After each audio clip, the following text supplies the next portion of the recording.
Hello, and welcome to another episode of Applied FuSa, a podcast for FuSa pragmatists. Functions are often broken down into sub-functions. A typical reason for this is that it can be easier to implement sub-functions rather than the complete function. This strategy is relevant to functional safety for two reasons. 1. Depending on how the function is broken down into sub-functions, the ASIL of the sub-functions may be reduced. And 2. The usually lower complexity of sub-functions not only reduces the validation effort, but also the risk of failure. In ISO 26262, this type of breakdown is referred to as requirements decomposition, provided the sub-functions meet certain criteria, for instance, complete independence. In this episode, we will present the exact requirements for such a requirements decomposition in detail, explore its benefits, and discuss its limitations. A typical situation in which requirements decomposition is applied is the implementation of safety concepts for complex functions. Usually, safety analyses reveal the need for safety mechanisms to monitor signals for safety-relevant faults and to respond appropriately if such faults occur. In such cases, it often makes sense to implement the actual function and the safety mechanism separately. Together, the function and safety mechanisms must fulfill the safety concept. The individual functions do not have to do so on their own. Therefore, higher failure risks can be accepted for the individual functions. In other words, the ASIL can be reduced, which can significantly decrease the development effort depending on the situation. Assuming the failure case of a complex function is rated as ASIL C. This means, abstractly speaking, that the malfunction poses a high risk and that a relatively large effort must be made to reduce this risk to an acceptable level. All requirements defined in ISO 26262 for ASIL C must be fulfilled. If the safety mechanisms identified as necessary, based on the safety analyses and possibly safety manuals, are considered as a separate function, then a lower ASIL can be assigned to both the function and the safety mechanisms. However, this applies only to the implementation, and only according to clearly defined rules. The integration, on the other hand, must be carried out according to the original ASIL. This also applies when a function is decomposed into two subfunctions, not only for the combination of function and safety mechanisms. Since the differences are almost negligible, the term decomposition of a function into subfunctions will be used here in general. The few differences will be briefly mentioned at the appropriate place. What is the advantage of such a decomposition of functions into subfunctions? Application functions are often of such complexity that fulfilling all ISO 26262 requirements according to the assigned ASIL results in a high effort. The lower the ASIL, the lower the effort. Therefore, if a function can be decomposed into subfunctions, the effort will decrease if these subfunctions have lower complexity. It should be noted that additional interfaces may increase the effort again, but very often the overall effort can be significantly reduced. This is especially true when dealing with the combination of a complex function with usually less complex safety mechanisms. Safety mechanisms mostly consist of fault detection and reaction, and their complexity is often significantly lower than that of the actual function. As will be shown later, the ASIL can, for instance, be adjusted such that the complex function is assigned a very low ASIL, while the safety mechanism is assigned a significantly higher one. In extreme cases, the function can be developed according to QM, and the safety mechanism according to the original ASIL of the function. The main motivation, therefore, lies in reducing the ASIL relevant for implementation, thereby decreasing the overall effort and the risk of failure. Let's now turn to the rules according to which requirements decomposition must be performed. First of all, why is it called requirements decomposition and not, for instance, function decomposition? The reason is quite simple. Decomposing a function into subfunctions must start with the specification. Functional requirements for the function are used to derive functional requirements for the subfunctions. These requirements have the goal that, on the one hand, together they implement the desired function, and on the other hand also cover the associated safety concept. As a reminder, for every safety-relevant fault, there must be a separate safety concept. However, safety concepts often cover multiple fault cases. Different strategies can be applied for decomposing a function into subfunctions, depending on the needs. 1. The function is extended by safety mechanisms.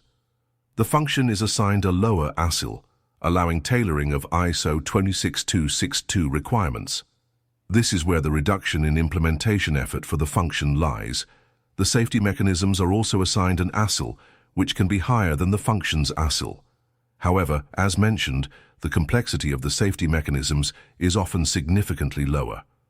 2. The function is decomposed into subfunctions with lower complexity. Each subfunction is assigned an ASIL that is often lower than the original ASIL. Thus, multiple functions must be implemented, but on the one hand they have lower complexity, and on the other hand a lower ASIL. Put simply, the responsibility is distributed across multiple shoulders. Instead of one function having to meet all relevant ISO 26262 requirements, the requirements are distributed among several functions. And by reducing the ASIL, some requirements can usually even be tailored. Now, to the concrete rules of decomposition, it is assumed that a function is to be decomposed into two functions. The allowable new ASILs are defined in ISO 26262, Part 9, Chapter 5. An ASIL D requirement can be decomposed into an ASIL C from D requirement and an ASIL A from D requirement. A brief note at this point. The expression ASIL A from D, or more generally, ASIL X from Y, describes the new and the original ASIL. ASIL A from D means that the original requirement was assigned ASIL D, and the new decomposed requirement is assigned ASIL A. This represents a significant reduction in ASIL, from D to A. In general, ASIL X from Y means that an ASIL X requirement was derived by decomposition from an ASIL Y requirement. This will have an impact on integration, as will be shown shortly. Back to the rules of decomposition. An ASIL D requirement can also be split into two ASIL B from D requirements. A third allowed possibility is the derivation of a QM from D requirement and a D from D requirement. This means that one requirement retains the high ASIL, while the other requirement is assigned QM. This is the most extreme form of decomposition and is generally applied when a function is to be developed at ASIL D. In this case, the function is developed according to QM from D, while the safety mechanisms are developed according to ASIL D from D. To recall, their complexity is usually significantly lower, so the effort for development at ASIL D is accordingly much reduced. Another use case is when built-in safety mechanisms of microchips are configured via the safety manual to operate in ASIL D compliance.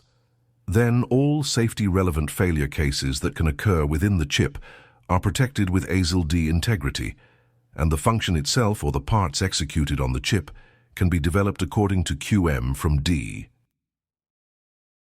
Similar rules exist for ASIL C, ASIL B, and ASIL A requirements. These are listed here for completeness without further explanation. An ASIL C requirement can be decomposed 1. Into an ASIL B from C requirement and an ASIL A from C requirement, or 2. Into an ASIL C from C requirement and an ASIL QM from C requirement. An ASIL B requirement can be decomposed 1. Into 2 ASIL A from B requirements, or 2. Into an ASIL B from B requirement and an ASIL QM from B requirement.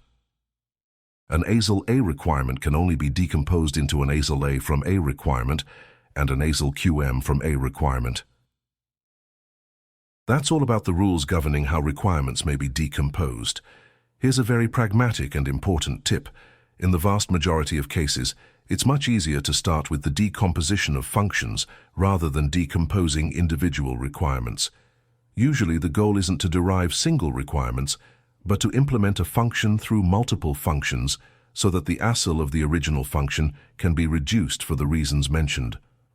The example of combining a function with safety mechanisms has already been given.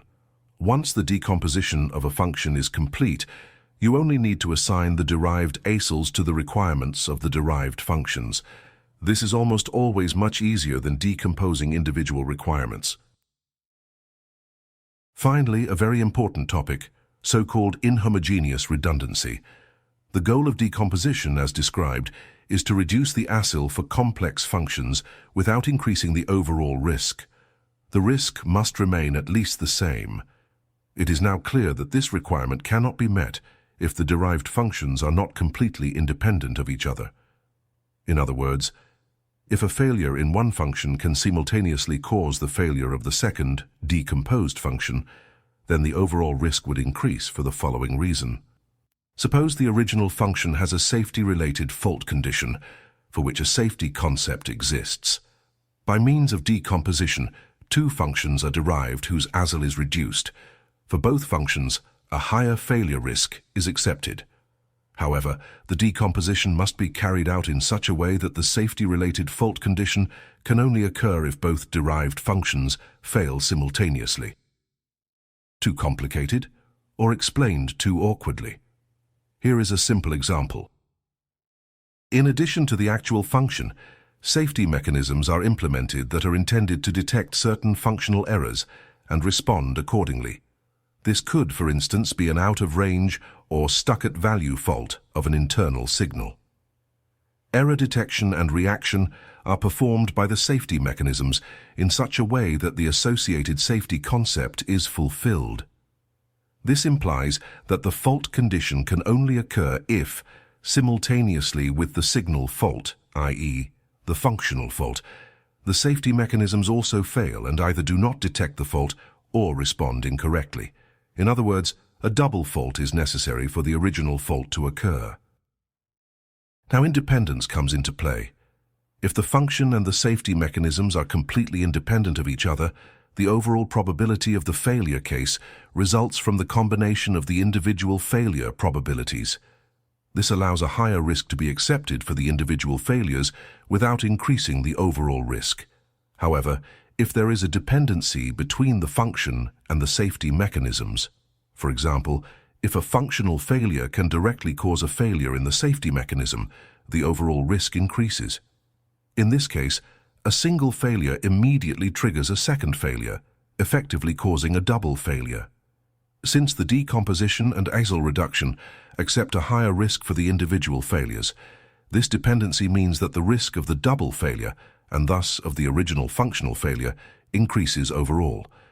This contradicts the goal of the decomposition, which is not to increase the overall risk. It sounds very complicated, but actually it is not. Where before decomposition a single failure had to be mitigated, after decomposition at least two simultaneous failures must occur to trigger the safety-relevant fault. What sounds plausible and neat in theory is unfortunately not always easy to implement in reality. For instance, there are almost always so-called common causes affecting the derived functions, which means full independence is no longer given. However, common causes are not a problem for decomposition, because the same common cause without decomposition would have been a root cause for the single failure. So the overall risk is not increased. Nevertheless, it can happen that two derived functions are not completely independent. In such cases, one must either attempt to justify the increased risk or adjust the decomposition to achieve full independence. A remark on the common distinction between decomposition in terms of redundancy versus decomposition with safety mechanisms. ISO 26262 also differentiates between these two cases, but is this distinction really meaningful? A classic teaching example for redundancy used to be the purely hardware-based control of brake lights. Normally, the status of the brake pedal is evaluated by a control unit, and the brake lights are switched on or off depending on that status. If a fault is detected, the overall system can switch to a redundant solution which is purely hardware-based. This bypasses the control unit so that the brake lights can still be activated. Is this now a safety mechanism, or is it functional redundancy? Fundamentally, this is actually irrelevant. Such so-called fallback solutions are activated in case of a fault. For this, fault detection must be implemented, which triggers the activation. The overall system must still fulfill the safety concept. It makes absolutely no difference whether one talks about redundancy or safety mechanisms. There is also the approach to understand safety mechanisms merely as fault detection and the activation of the fault reaction. Such a safety mechanism is, so to speak, connected in series with that redundancy and should consequently be developed to the same ASIL as the decomposed redundancy. That concludes the topic of requirements decomposition. In summary, new functions are derived from complex functions to reduce the ASIL of the new functions, which opens the possibility to develop with less effort and reduced risk without increasing the overall risk. Finally, an explanation of why it is so important to specify the original ASIL in the formulation ASIL X of Y. As already mentioned, the reduction of the ASIL does not apply to the integration of the derived functions. The reason is that integration is a single action. Single faults therefore contribute directly to the overall risk, or in other words, decomposition has no influence on integration, and therefore the ASIL for integration cannot be reduced. The same applies accordingly to the verification of the integrated system, as well as to the calculation of hardware metrics, FuSa. These are required starting at ASIL C and recommended for ASIL B. However, if the overall system is developed according to ASIL C or ASIL D, then decomposition must not lead to FuSa no longer being performed due to the reduced ASIL. Otherwise, the FuSa of the entire system could not be performed either, because the results regarding the hardware components of the decomposed function would be missing. Applied FuSa, a podcast for functional safety pragmatists. Get your new piece of FuSa every other week.